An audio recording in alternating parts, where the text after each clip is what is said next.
episode of the DailyFlip podcast. I'm your host, Alex, and today we're going to be flipping through a story talking about productivity gains from AI, but more specifically about how one of the largest AI companies that has gained market share is actually using it inside their company. So, with that said, let's go jump to our daily debate. I made a wild prediction not too long ago that one of the big AI companies is going to collapse within the next 5 years. I think the timeline I actually gave was 3, but what's your opinion? Which one do you think it would be? If you agree, if you disagree, tell me why. I could provide my rationale, but I think that's less important because I want to hear yours. So throw it down in the comment section. I'll read through. I'll listen to what you guys have to say. And with that, let's jump into our article today. It'll be a little bit shorter. We're probably going to go to about 7 minutes because it's a bit of a shorter article. And honestly, it's pretty straightforward as to what they're saying about the productivity gains, about how it's affecting their work, and as the people who use it at the forefront of the industry and probably use it the most because they have their better internal models that they don't necessarily have to pay large sums of money for, those developers are more likely to use it to its maximum. So, with that, let's jump into our article from Business Insider. The headline reads, Anthropic studied its own engineers to see how AI is changing work. In a blog quote post published on Tuesday, Anthropic shared the findings of its August research study, which surveyed 132 of its engineers and researchers and had 53 detailed interviews and examined the internal use of Claude Code, Anthropic's agentic coding tool. The study aimed to understand how AI is transforming work at the company and society more broadly. And this is something that Anthropic seems to focus on a lot more than any of the other AI companies. A lot of them do research, a lot of them publish their findings. They try to academically test a lot of their different AI models and make sure that they're putting that information out into the broader public, either to reassure people, to provide a market advantage, to get their opinions out there, with making it seem as if it is a academic perspective and more trustworthy than it is. And that's my opinion on some of them. But this specific one, a blog post that was more of a research style paper, seems a lot more informal. And yet Anthropic has very consistently been the one doing a lot of these sort of logic checks on AI.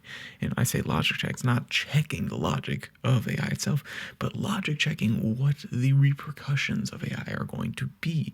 How is it affecting the people that you see on a daily basis at your work?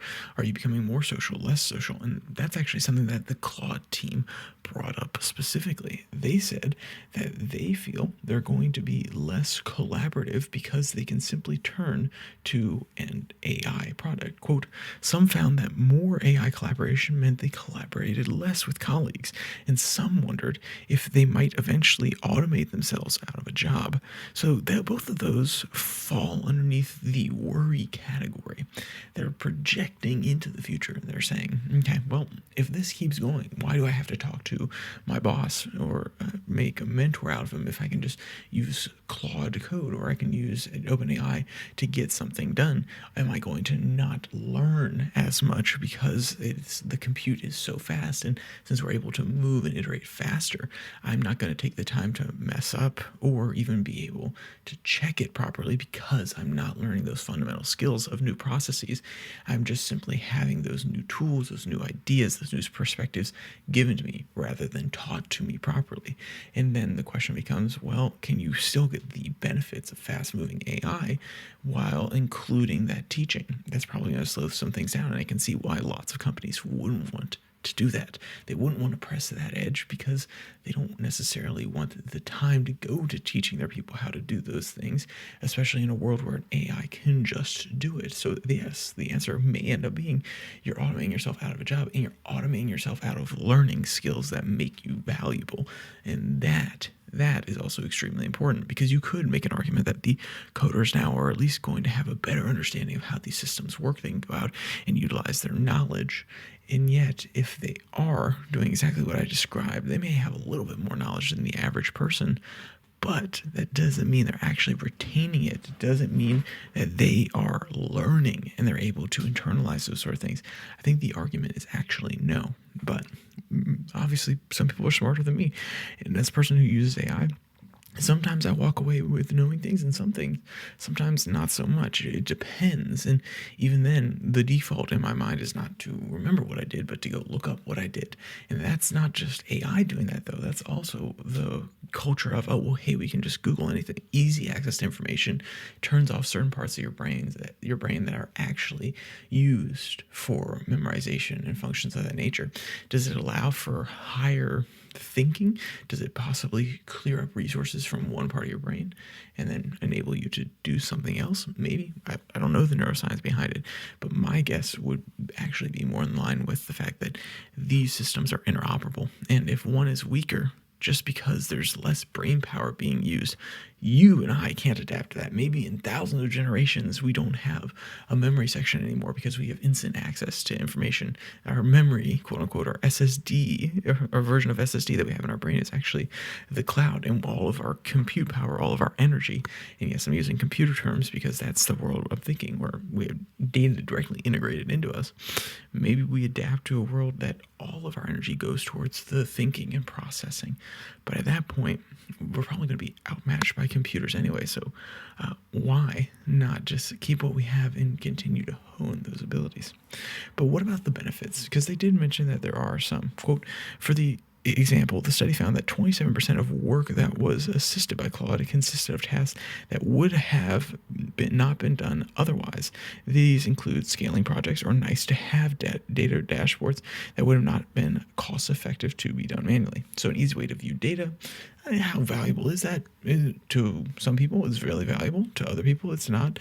But I can see a world in which you can talk about the value proposition, especially if you can just send AI to do it in 5 minutes and you don't have to correct too much. Yeah, that makes sense. Quote, and here's the other part where they talk about productivity gains. Quote, the Anthropic employees also reported they could fully delegate 0 to 20% of their work to Claude, especially easily verifiable and boring tasks, which, if we're talking about productivity gains and we want to make sure that people are more engaged in their work, getting rid of the boring tasks makes sense. Now, will that number dramatically improve? Will it get higher and higher and higher, and then these coders will eventually be out of a job? The more than likely scenario in code is that they will be, at least some of them, maybe not all of them. But I'll be interested to see how this unfolds. And Anthropic is obviously providing us with lots of internal research before this even has the broadest market effect across society, which is appreciated and also maybe a little bit scary.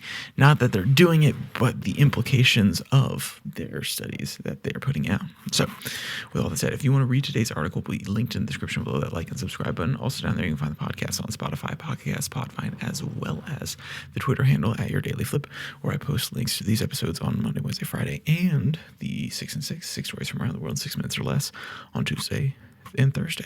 So with all that said, there's only one more thing to say. Stay safe. Don't die.